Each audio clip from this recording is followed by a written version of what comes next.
Salam, hörmətli abituriyentlər. 19-cu əsrin ikinci yarısı, 20-ci əsrin əvvəllərində dövlətlər arası münasibətlərdən danışırıq. Şərq məsələsi haqqında zaten biz həm Rusiya mövzusunda, həm Osmanlıda danışmışdıq. Bu, Osmanlının ərazilərinin bölüşdürülməsini nəzərdə tuturdu. İstanbul və Boğazlar ələ keçirilməli idi. Lakin Qərbi Avropa dövlətlərinin narazılığı səbəbindən onlar Krım müharibəsində 1853-56-cı illərdə Osmanlını müdafiə edirlər. Osmanlı qalib gəlsə də ilk dəfə xarici dövlətlərdən borc alır. Və 1856-cı il Paris konfransının qərarlarına əsasən tərəflər işğal edilən torpaqları geri qaytarır. Osmanlının və Balkanların ərazi bütövlüyü təminat altına alınır. Qaradəniz bütün ölkələrin ticarət gəmilərinə açıq hərbi donanmalarına qapalı elan edilir. Rusiya Qaradənizdə qalalar tikmə və hərbi donanma saxlamaq hüququnu itirir. Amma 1871-ci ildə bu hüququnu geri qazanacaq. London konfransı ilə. 1877-78-ci illərdə də Rusiya ilə Osmanlı mübarizəsini görürük. Yenə Osmanlı məğlub olur. San Stefanonu imzalayır. Bu da rüsvayçılıq idi. İngiltərə və Fransa Rusiyanın yaxın şərqdə möhkəmlənməsini istəmədiyinə görə 1878-də Berlin konqresi çağırıb təzədən müqavilənin şərtinə baxırlar.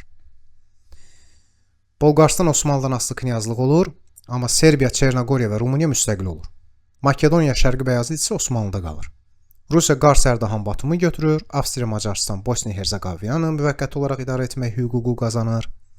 İngiltərə isə Kipri icarəyə götürür.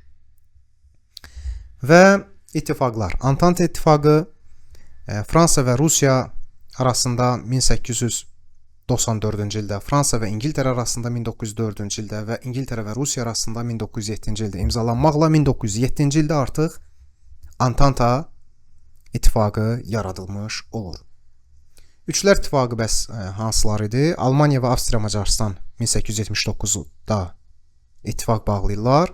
Daha sonra İtaliyada 1882-ci ildə bu birliyə qoşulur və beləliklə olur Üçlər ittifaqı. Və Birinci Dünya müharibəsi də bu iki hərbi siyasi blok arasında gedəcək.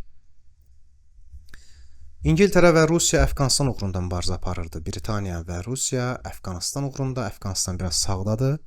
Xəzərin o tayında aşağıda. Biraz da Pakistana yaxın. İngiltərə həm də Fransa ilə Afrika uğrunda mübarizə aparırdı. Afrika əraziləri uğrunda mübarizə aparır və Hindistan sərhədlərinin təhlükəsizliyini qorumağa çalışırdı. Rusiya isə Hind okeanına yaxınlaşmaqla bağlı planlar qurur. Eyni zamanda Balkanlarda, bax bu bölgədə, Balkanlarda mövqeyini möhkəmləndirməyə çalışır. Təbii ki, burada mövqeyini möhkəmləndirməyə çalışan digər bir dövlət də Avstriyadır. Burada artıq bunların mövqeyi toqquşur. Maraqlar toqquşur. Rusiya 1904-5-ci illər Rus-Yapon müharibəsində məğlub olandan sonra Balkanlara əsas diqqətini yönəltmişdi. Və Berlin konqresi haqqında biz danışdıq. 1878-ci ildə Bosniya-Herzegovina Avstriya, Macaristan tərəfindən idarə edilirdi artıq. Yəni Avstriya, Macaristan Bosniyanın idarəsini öz üzərinə almışdı. 1908-ci ildə isə Bosniya-Herzegovina Avstriya, Macaristana birləşir. 1912-13-cü illərdə isə birinci və ikinci Balkan müharibələri regionda vəziyyəti gərginləşdirir. Təsadüfi deyil ki, ilk dünya müharibəsinin ocağı da məhz buradan, Balkanlardan fitillənəcək, qaynayacaq. İlk qığılcım buradan düşəcək və 10 milyonlarla insan öləcək. Bu haqda Birinci Dünya müharibəsi mövzusunda danışacağıq. İndi isə vəsaitimizdən bu mövzunu oxuyaq. Demək olar təkrardır. Hər birinizə uğurlar və zehin açıqlığı arzulayıram. Hələlik.